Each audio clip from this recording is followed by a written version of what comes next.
Intern and J. Stevens, watching documentaries so you don't have to. 104.7 The Cave.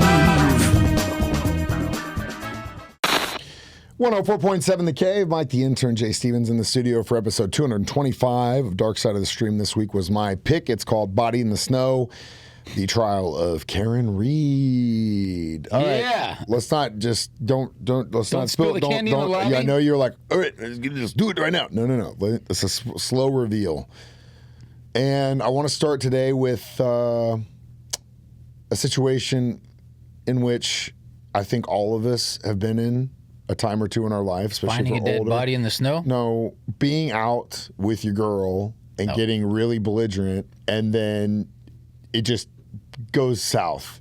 Something happens, you make a bad comment, you talk to some chick, she talked to some guy, whatever, drinking's involved, judgment goes out the window, and bad things happen. Every weekend.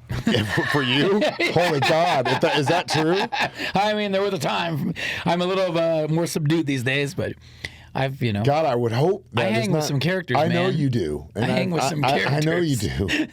I know you do. God love them. God love everyone. But I try to sidestep right when I can and just get out. Jay likes to just put his toes in the water. Yeah, I like to ride that line. He doesn't jump ride in. Ride that lightning a little bit. But I think, relationships are volatile, and when you get alcohol involved, regardless if you are a law enforcement officer, a preacher, or some janitor at a high school, it's never going to be it's not a good thing. And again, it really comes down to, like, I guess, your emotional maturity. Also, if you're in a relationship that's a little sketchy as it is, like, adding alcohol to the mix is it just brings all those things you've been burying down bad idea. to the surface, usually. Toxic relationship gets more toxic. So this case, Karen Reed, involves the death of her then boyfriend, a Boston police officer who was found in the front yard of the couple's friend's house at around 6-something in the morning. And basically, the story goes, they had all been out drinking, went to a couple bars. They were going to go back to their friend's house. According to Karen, the boyfriend then went inside the house, never came back out. She stayed outside in the car. She stayed outside in the car. He never came back out, and then she left because she was mad at him and left him all these angry voicemails. The messages were insane. This chick is nuts, dude. Bro.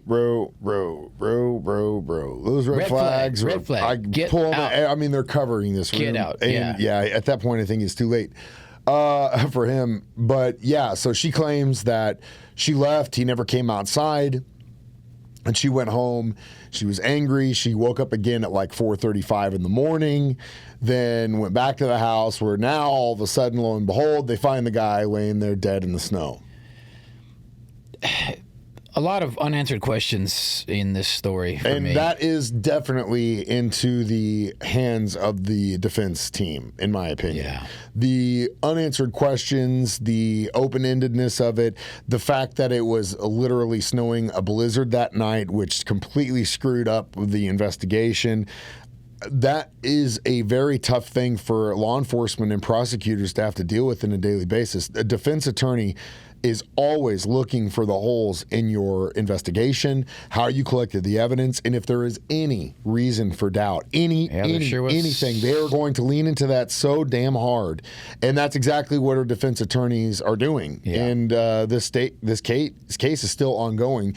We'll talk about some of the other things and the ins and outs of this intriguing case, A Body in the Snow, on Max, as we return Dark Side of the Stream next on 104.7 The Cave.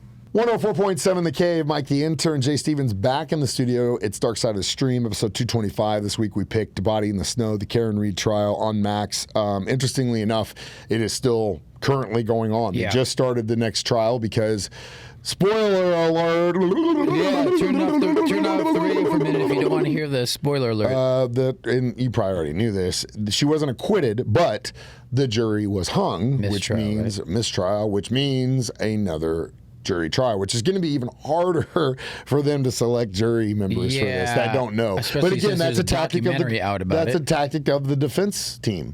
Is to make it as hard as possible for them to get jurors that don't know what this is about, especially in the area of Boston. Like everyone knew about that because it involved the death of a Boston police officer. And then you've got allegations of affairs, and you've got definitely some mentally unstable characters in this thing.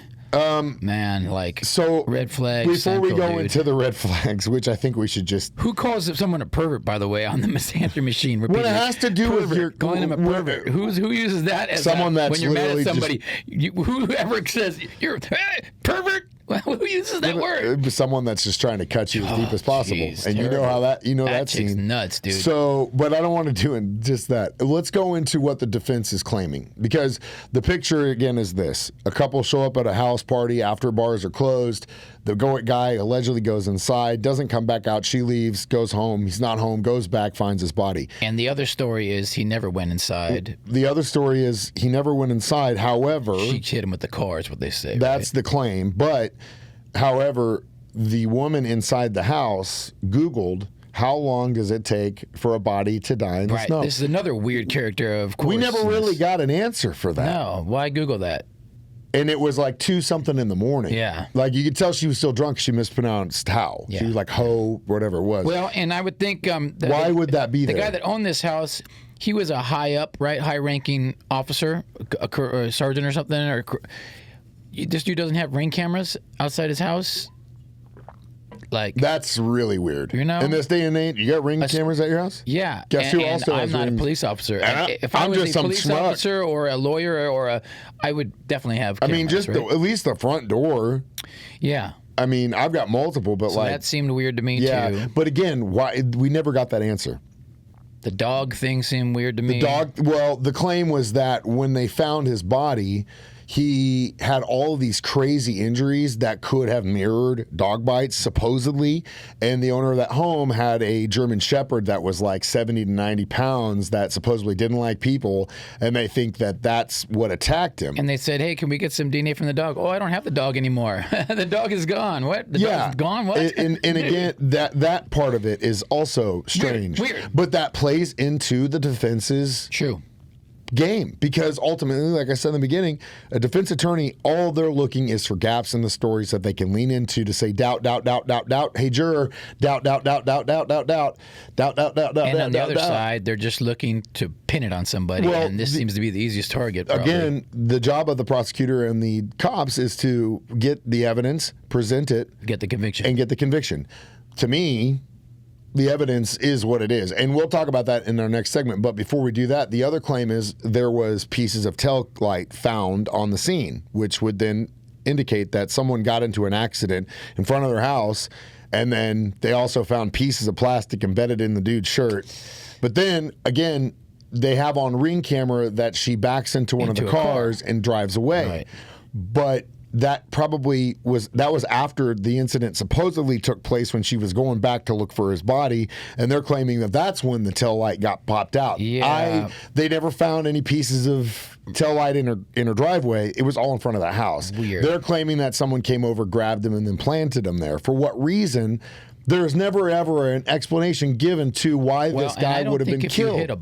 If she ran the guy over, I guess backing up, ran him over, I don't think that his body would break the taillight like that. It depends on how he hit it. Maybe he hit it with the glass. Maybe he punched it whenever she was trying to hit him. Oh, wow. To say, like, get off, what are you doing? Like, trying to get her, whatever. Yeah. But ultimately, that is the defense's case in this. And when we come back, we'll talk about usually my opinion on cases like this and how really good defense attorneys can break that up. Next, Dark Side of the Stream on 104.7 The Cave. 104.7 The Cave, Mike the Intern, Jay Stevens back in the studio. It's Dark Side of the Stream, episode 225. Body in the Snow, the trial of Karen Reed. So ultimately, my belief when it comes to criminal acts, proving innocence or guilt or whatever, the simplest answer is almost always the answer. And so I think that what happened was these two got into a heated argument. She was obviously upset about the relationship she had with his kids and vice versa and all this stuff. And they go to this house, the arguing continues. He's probably like, look, I'm just going to go inside. We need to have, maybe he was like, we need to take some time. We need to not mess with maybe take some space. Or, hey, I'm going to run inside, see if they're still partying. I'll be right back. She's still upset. Whatever the case may be, he goes outside. She's angry that he left in the middle of this. Like, why are you? You know what I'm talking about here. Yes. Why are you walking away? She wants to dig in. He's like, look, trying to give space, and she's not letting him. He gets out. She backs, runs into him multiple times. Whatever. She's using those voicemails to prove that she didn't think he was outside. Like you left me outside, blah, blah, blah, blah, blah, blah, blah. You don't think if this is going on out there, she's driving over and running him over, and there's probably a lot of yelling, you don't think the people in the house are going to be like, yo, what's going on outside? But if it's snowing and that blizzard's going on, like, you're not going to hear it. It's just that the snow and the blizzard deadens. Snow and the blizzard's going to deaden that sound all day long. Yeah. All day long. The wind, said, was just atrocious. You could see it in the police cam videos. That blizzard, you would not be able to hear anything inside the house. Do you feel that he went in the house at all? I doubt it. I bet. See, I feel like he went in the house and something went south. I don't think he went inside the house at all. I think he went up to the house. They were all asleep and passed out. He went back and she was pissed, or she hit him before he even went out. I don't really think that matters. I just think that the evidence collected at scene, the evidence on him, again, the plastic in his clothes, you could plant taillight pieces on the ground. You could not plant plastic pieces of said taillight into your shirt and embed them that way. That is literally, with the time, the environment, there would be no way that they could have pulled that off. Now, grant the taillight pieces, laying them around and stuff, yeah, they could do that. But the fibers in his shirt, no way.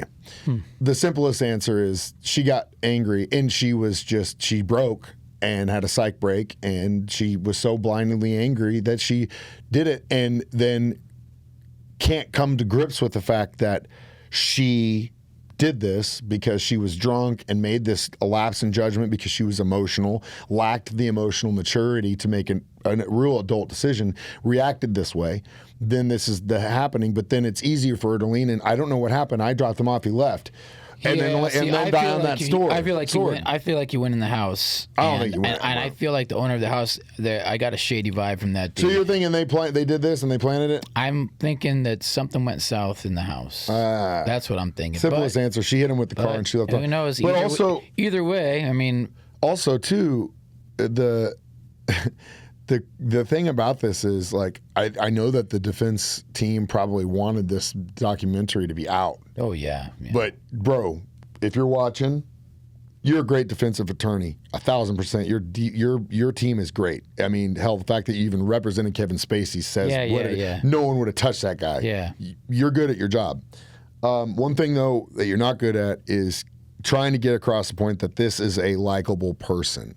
Yeah. Anytime she opened her mouth throughout this documentary series, all I heard in my head was run, guilty, she did it. This girl's going to take you. Red flag, red flag, red flag. Yeah. Red flag. And you know what? Even though it's his kid, I feel bad for the dad because he's dropping every dime of his retirement and every dime he's got into this. Yeah. And he is. And he's going to die on that sword, win, lose, or draw.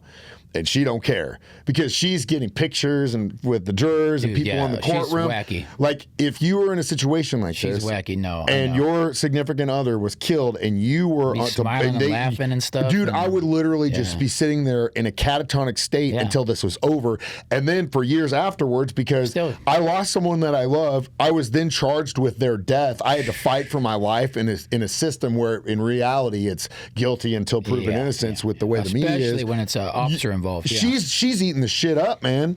Yeah. She is. Yeah. And to me, that's like, dude, so defense guy, you might want to tell your girl, back up off it. I mean, I know she's playing the game when the jury's in the room, but dude, Well, It doesn't make me feel like she didn't I do will it. tell I didn't feel like she was got me innocent. with this one because I'm like, okay, I'm waiting for the twist, and all of a sudden it just ends and Well, to be continued, basically. Yeah, I'm like, what? It's like the one with I was Mike when you texted me, and I was like, yeah, it just ended like this, bro. But it's kind Terrible of ending. it's kind of like the dude that gave himself up in the bathroom kind of thing. It's like, Dirt. oh, well, we're gonna have to keep this one going, and I'm sure there'll be a part 2, and we'll do it when that comes back. Wow. We'll talk about our reviews of this documentary series next. Dark Side of the Stream on 104.7 The Cave. Jay Stevens, Mike the Intern, back in the studio one more time. Dark Side of the Stream, episode 225. The exciting conclusion. Body in the Snow. Trial of Karen Reed. So, I mean, ultimately, I'd give it a 3.5. I'm gonna go 2. I was really bummed out. Obviously, that it just Jay, ended, dude. he's got some severe PTSD with crazy Psycho women, yeah. Now, don't start feeling sorry. Don't start feeling sorry for Jay. You should because feel sorry for me, girls. do not feel sorry for him at all. Come love on me. That's exactly the mentality. That's why he has this problem. That's why he's had these problems. It's that sentence thank he you said. for clarifying, Michael. He just said it himself. I don't even have to say it. Don't feel bad for him. He built this house. Don't cry for me, Argentina. Don't cry for him. He could always make the choice to grow out a beard and be an old man if he wanted to be.